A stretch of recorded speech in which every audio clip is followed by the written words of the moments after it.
And for the first one, it's asking you 3 things. So you have to answer all of it. There's 3 answers to these. The first one tells you to put it in standard form. Standard form means that you're going to go from highest to lowest exponent. So my highest exponent here is my 8p to the 4th, then p cubed, then just p to the 1st. And so if I were to put this particular one in standard form, it's going to be 8p to the 4th plus 7p cubed minus 2p. The next thing it asked me for is degree. Degree is going to be my highest degree of any one monomial, okay? So monomials, the individual ones, the degree of the highest one is going to be the one I should have put first. So the degree here is going to be 4. And then it wants me to name it based on the number of terms. There are 3 terms, so this would be a trinomial.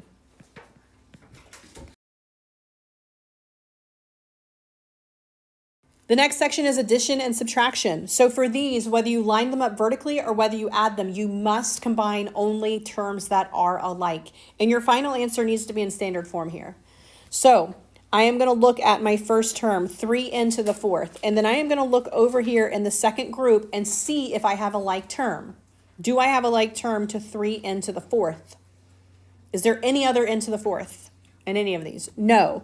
So I just have 3n to the 4th. Next, I'm going to look at the cubed. I have a 2n cubed. Is there a like term for that one? Yes, it is my negative 4n cubed. I am subtracting. So I have 2 minus a negative 4. That is plus a positive 4, right? So I have 6n cubed. 6n cubed. Pay attention to your positives and negatives. 2 minus a negative 4. 2 minus a negative 4. Then I'm going to look at the next term, negative 8n. I have a 6n. This is subtraction. Negative 8 minus 6 is negative 14. All right. Then I have this 2 over here. This 2 does not have a like term in the first set, but I am subtracting. So you can think of it like 0 minus 2. 0 minus 2, negative 2. All right. Another way to do this is to go ahead and change it to adding the opposite. So if you struggle with positives and negatives, which is several people, it's a common thing to struggle with. So if you struggle with positives and negatives, you may want to change this subtraction to adding the opposite. So I'm going to make this addition, and I'm going to change the sign of everything in the second group. So if instead of positive 6, I'm going to make that a negative. Make that a negative 2, make that a positive 4. All right? And then you can just add your like terms. Either way, you're going to end up with this answer right here. For this one, we're multiplying 2 by 2. You can just FOIL. All right?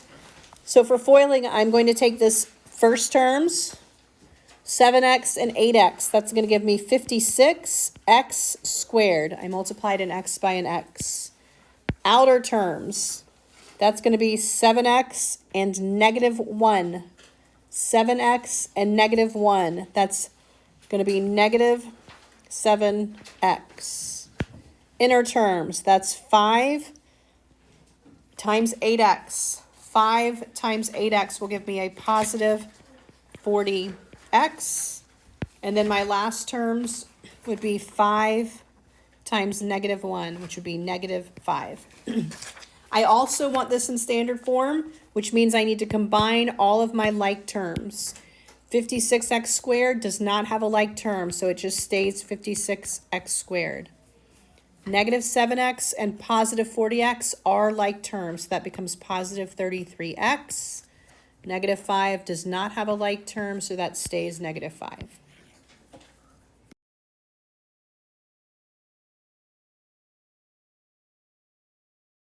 The binomials times the trinomials. Just distribute each term. So I'm going to distribute the 8x to each of these terms. I'll say 8x times 5x squared, 40x cubed. 8x times 7x, 56x squared. 8x times negative 6, negative 48x. And then I am going to distribute that second term. It is a negative 5. Negative 5 times 5x squared, negative 25x x squared. Negative 5 times positive 7x, negative 35x. And negative 5 times negative 6 is positive 30. And then I'm going to do exactly the same thing here that I did above. I'm going to combine my like terms. So my 40x cubed does not combine with anything. It stays the same. My 56x squared and my negative 25x squared will combine to give me a positive 31x squared. My negative 48x and my negative 35x will combine to give me a negative 83x. And then my plus 30 does not combine with anything, so it stays. You'll notice that I'm underlining my terms. Underlining them helps me keep track of the fact that I have simplified each of those terms and accounted for whether or not it combined with anything. This one, it wants me to factor out what's in common. So I am going to look at the 16, the 40, and the 56, and I'm going to try to get the biggest number that goes into all of those. The largest number that goes into all of those is going to be 8. All right, 8 goes into 16, 8 goes into 40, 8 goes into 56. And then I look at my variables. I have 4 x's, 2 x's, and 1 x. Since I am taking those out, I am going to look for the lowest one, so I can only take one of my x's out because of that last term. That is on the outside, and then I'm going to open my parentheses and put my factored part on the inside. By factored, I just mean divide.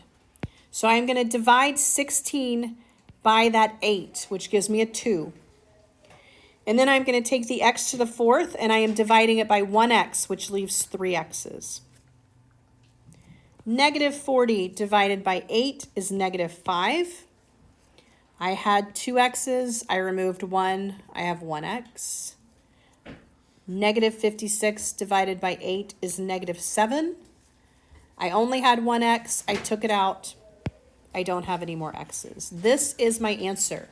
You can always check these. If you want to distribute it, you can distribute that 8x through, and you should get what you started with at the beginning before you factored it.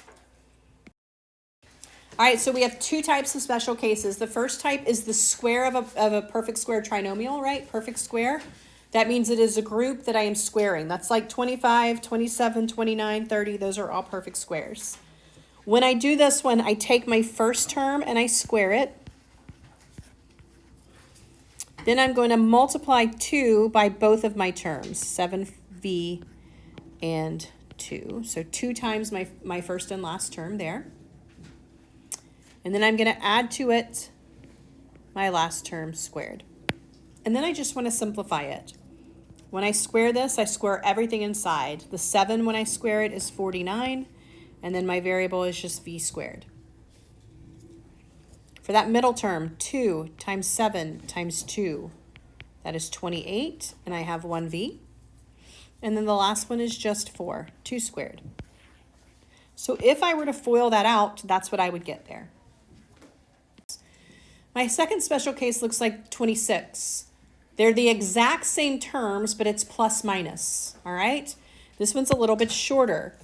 For ones that look like this, I just square the first term,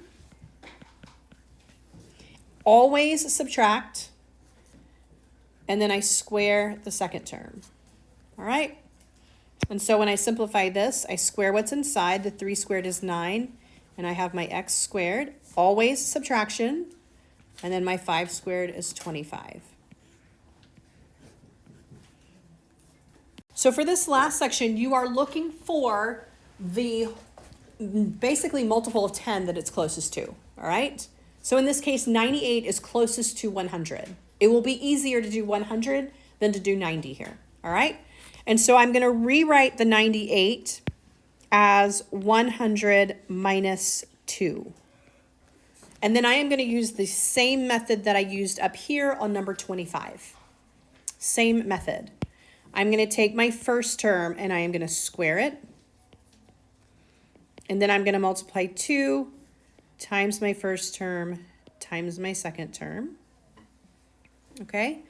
And then I am going to add to it my second term squared. All right. And so if I were to do this particular one, 100 squared, right? That's going to look like this, 10,000. 2 times negative 2 times 100 is minus 400. And then plus 4. So 10,000 minus 400 is 9,600.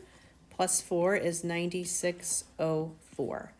That is the answer to 98 squared.